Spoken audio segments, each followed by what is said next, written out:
nous allons prendre l'image. L'image d'Élie et d'Élisée. Deux hommes qui sont des modèles. Deux hommes qui nous donnent une image de ce que nous sommes appelés à vivre en tant qu'enfants de Dieu. Et lui, parti de là, et il trouva Élisée, fils de Shaphat, qui labourait. Il y avait devant lui 12 paires de bœufs, et il était avec la 12e. Élie s'approcha de lui, et il jeta sur lui son manteau. Élisée le prophète, envoyé par Dieu, missionné par Dieu, il va dans la famille d'Élisée. Il arrive, il voit Élie. Élisée avait plutôt, il voit Élisée. Élie avait une mission. La mission, parce qu'il venait de finir. Il venait de finir, il n'avait pas encore totalement fini. Mais Dieu venait de lui dire, tu vas aller oindre Élisée. Élisée deviendra ton remplaçant. Toi, tu as fait des missions avec moi. Tu as fait de grandes choses avec moi.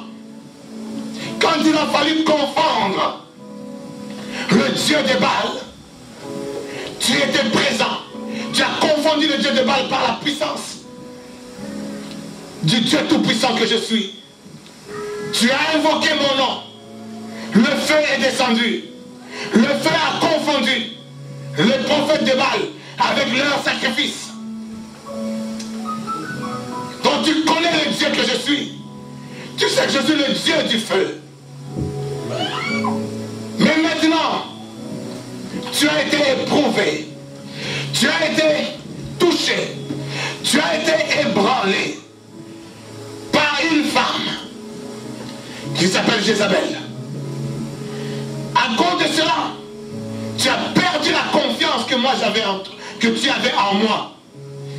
Et c'est pour cela que le temps est arrivé, que tu dois trouver je dois te trouver un remplaçant. Élie maintenant, Dieu l'amène à trouver son remplaçant. Et il va trouver Élisée.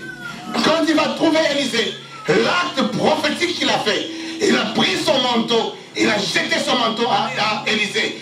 Élisée a pris le manteau, Élisée a compris cet acte prophétique. C'était tout simplement l'acte de l'appel. Quand Dieu t'appelle, il nous appelle tous à être la gloire de son nom. Il nous appelle tous à être le reflet de sa lumière, à être le reflet de sa beauté, à être la gloire de celui du nom de Jésus. Non, je pense que tu commences déjà à comprendre. Hein? Parce que bien Dieu t'a appelé ce matin encore. Il vient encore frapper à ta porte ce matin. Il vient encore jeter le manteau sur toi. Maintenant, bien aimé dans le Seigneur, Élisée, quand il a pris le manteau, la Bible dit, Élisée dit à Élie, permets que je puisse aller dire au revoir à mes parents. Élie, il a simplement jeté le manteau, et lui, il s'est retourné et il commence à partir. Élisée a couru derrière Élie, lisez la Bible. Élisée plutôt a couru derrière Élie. Et il dit, s'il te plaît. Donc j'ai compris le sens de ce manteau. J'ai compris le sens de mon appel. Mais permets que je puisse retourner, aller dire au revoir à mes parents. Mais Élie ne l'a même pas calculé. Lui, il continue à partir. Il dit, ça c'est ton problème. Mais n'oublie pas. Ou tout simplement, souviens-toi de ce manteau que je t'ai donné. Et lui, il continue à partir. Amen. Alléluia. Amen. Maintenant, c'est la volonté de Élisée. Par sa volonté, Élisée maintenant devait prendre son courage et suivre Élie. Amen. Notre Dieu, ce n'est pas un Dieu dictateur. Notre Dieu, il t'a appelé à toi. Il t'a appelé à sa gloire. Il t'a appelé à des missions. Il t'a appelé à être la tête et non la queue. Il t'a appelé à le représenter comme son ambassadeur ici sur la terre. À dominer comme lui il domine sur toutes choses. Mais cet appel-là ne se fera dans ta vie que quand toi tu vas prendre la décision de suivre. Mais là encore, n'est pas le problème. Parce que prendre la décision de suivre celui qui t'a jeté le manteau, bien aimé, c'est pour cela que tu es ici. C'est pour cela que tu es dans cette église. C'est pour cela que tu me suis au travers des médias. C'est pour cela que quand on parle de Jésus quelque part, tu es présent. Parce que tu as reçu le manteau et tu as pris la décision de suivre. Mais est-ce que c'est ça qui est l'aboutissement de la chose? C'est là maintenant que nous revenons. Élisée commence à suivre Élie. Il commence à aller. Aujourd'hui, tu commences à aller à l'église. Tu commences à aller dans les programmes de l'église. Tu commences à prier comme les gens de l'église. Tu commences à faire les choses comme on vous le demande à l'église. Bien-aimé dans le Seigneur, laisse-moi te dire encore aujourd'hui, cela n'est pas suffisant. Amen. Élisée, maintenant, doit passer des étapes. Élisée, maintenant, doit rencontrer quelque chose. Il doit d'abord lui-même d'abord sceller cet appel-là. Il doit lui-même d'abord mettre un sceau, un tampon dans le fait qu'il a décidé de suivre et qu'il a accepté que Dieu l'a appelé. C'est là qu'on revient maintenant dans 2 Rois. 2 Rois 2. Au premier verset, lorsque l'Éternel fit monter Élie au ciel dans un tourbillon, Élie partait de Gilgal. Il partait de Gilgal avec Élisée. Là, c'est là commence l'initiation d'Élie. Il a passé beaucoup de temps avec, plutôt l'initiation d'Élisée. Il a passé beaucoup de temps avec Élie. Il a marché avec Élie. Tu as passé, je suis en train de faire les 2 tableaux en même temps. Je fais le tableau d'Élie, je ramène ce tableau-là à l'église aujourd'hui. Tu passes du temps à l'église. Ça fait longtemps que tu es chrétien, longtemps que tu lis la Bible, longtemps que tu fais des choses et tout le monde t'appelle chrétien. Élisée était aussi, pendant un bon moment, longtemps, il a marché des années, il a marché avec Élie, son maître. Mais maintenant, quand le maître devait maintenant partir, il devait maintenant l'amener, lui, à le remplacer. Pour le remplacer, ce n'est pas un homme qui vient simplement à l'église. Ce n'est pas un homme qui ne fait que lire la Bible. Ce n'est pas un homme ou une femme qui respecte simplement les programmes de l'église. Ce n'est pas cet homme-là qui va faire les choses que Élie avait fait, ou qui va faire des choses que Élisée devrait faire. Est-ce que je parle à quelqu'un? Amen. Il doit commencer l'initiation.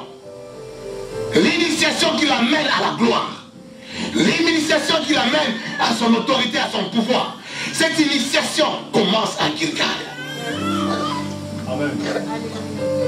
La Bible commence par dire, lorsque Élie était enlevé par Dieu, il partait de Gilgal avec Élisée. Gilgal, c'est le symbole. Gilgal, c'est l'image de la ville où tous les enfants d'Israël, ceux qui n'étaient pas nés en Égypte, ceux qui sont nés sur le chemin, ceux qui étaient nés en Égypte sont tous morts dans le désert, sauf Josué et Caleb.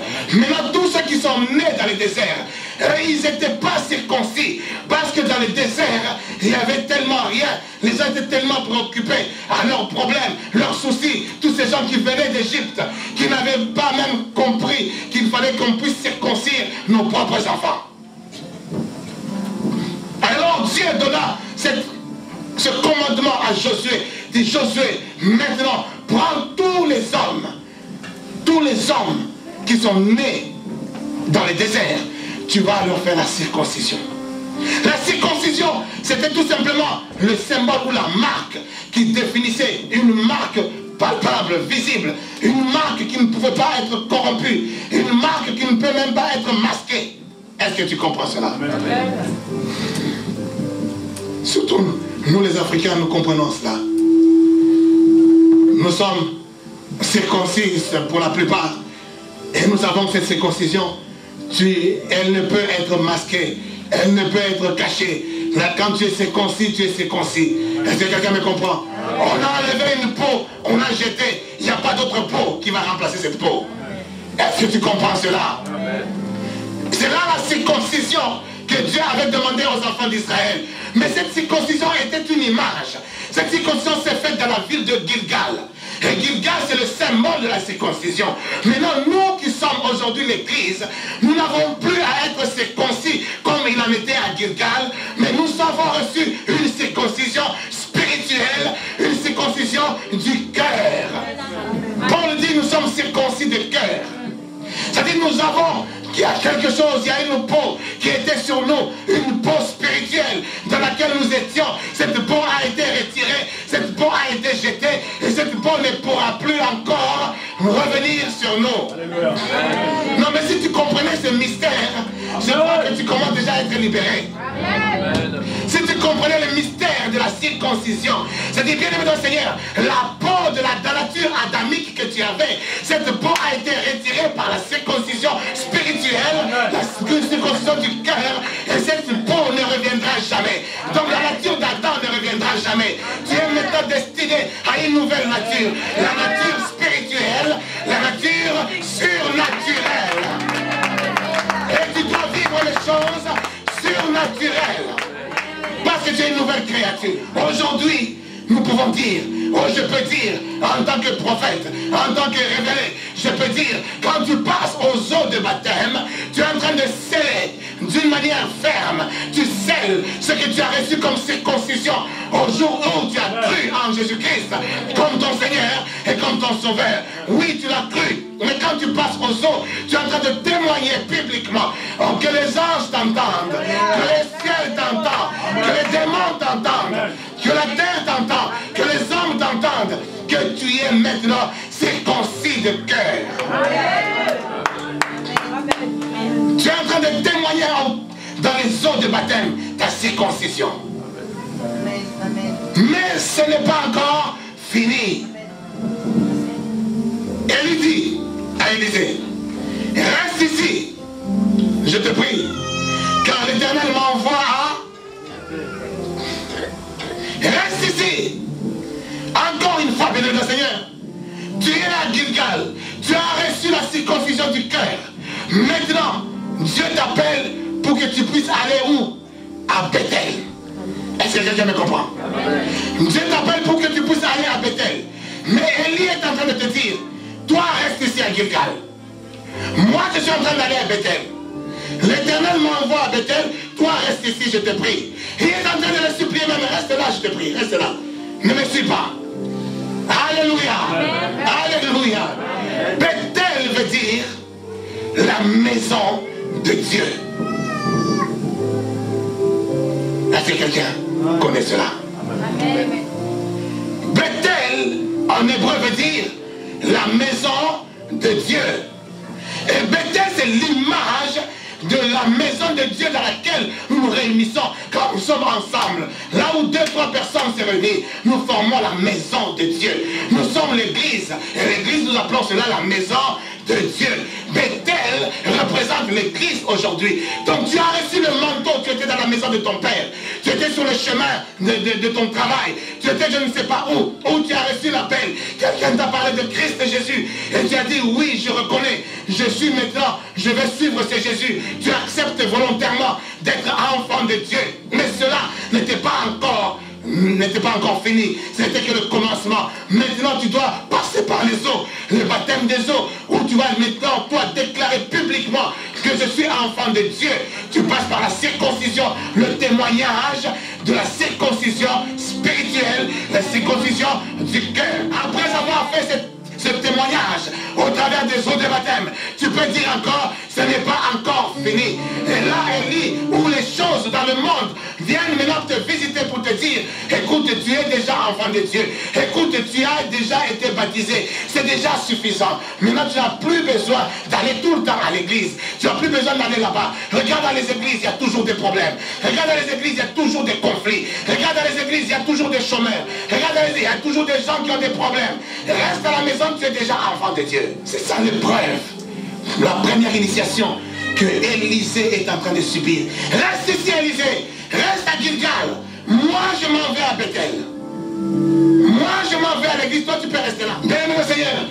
Maintenant, tous les combats sont là pour que tu ne puisses pas rejoindre Bethel. La famille se lève.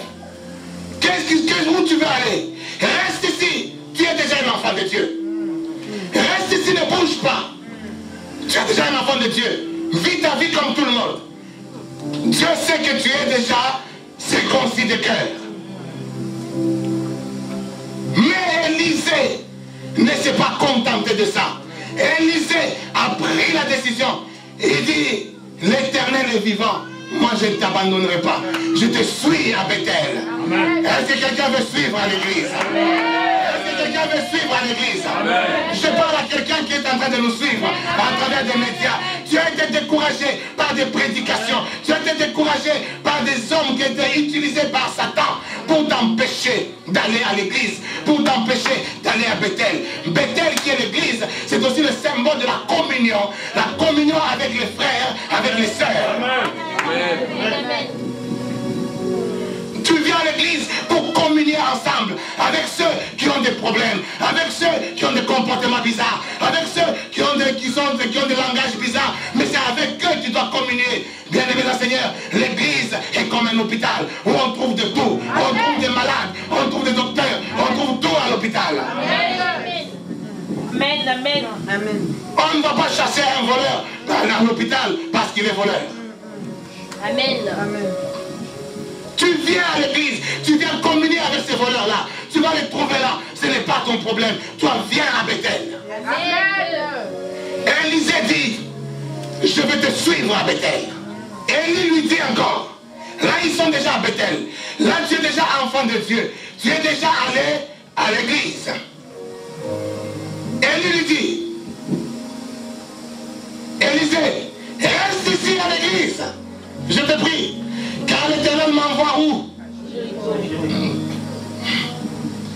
Bouge pas. Tu es déjà à l'église. Voilà, donc ça, c'est confirmé. Tu es déjà enfant de Dieu. Tu es vraiment un fidèle de l'église. Tu ne manques pas l'église. C'est très bien. Reste là à l'église, ne bouge pas. Ne bouge pas. Moi, Dieu est en train de m'envoyer où? Jéricho, c'est le symbole du combat. Amen. Jéricho, c'est le symbole de la forteresse qui est en train d'entourer là où il y a ta bénédiction. La forteresse qui est en train d'emmurer là où il y a tes promesses.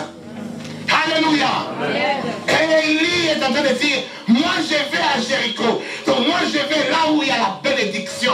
Mais toi reste ici. Reste à l'église. Mais reste chômeur. Reste à l'église. Reste le dernier. Reste à l'église. Mais ta bénédiction, ce n'est pas la peine. Tu es déjà sauvé et tu iras au ciel. Fais les choses comme tout le monde. Amen, amen, amen, amen. Le symbole du combat. Mais ce combat, il ne faut pas se tromper de combat. Ne rentre pas dans des combats qui ne sont pas les combats de l'église. L'église a ses combats, mais l'église aujourd'hui confond les combats. Est-ce que quelqu'un me comprend? Amen. Le combat de Jéricho, qu'est-ce qui a gagné Jéricho? Comment le peuple de Dieu a fait tomber Jéricho? Regarde comment le Jéricho a été tombé. Aujourd'hui, nous avons même des chansons qui sont en train de dire, nous allons faire tomber Jéricho. Tu vois, tout le monde, nous allons faire tomber Jéricho, nous allons faire tomber Jéricho. Mais bien aimé dans le Seigneur, comment tu vas faire tomber Jéricho? Est-ce que c'est toi qui fais tomber Jéricho? Regarde maintenant le combat. Comment l'église se trompe. Tu vas commencer à prendre des armes spirituelles, soi-disant.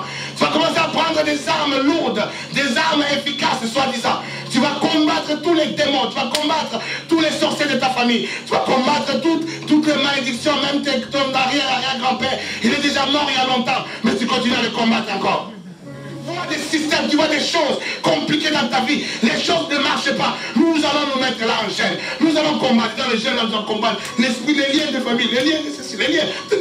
Tu parles. Bien aimé dans le Seigneur, les enfants de Dieu sont dans la tromperie.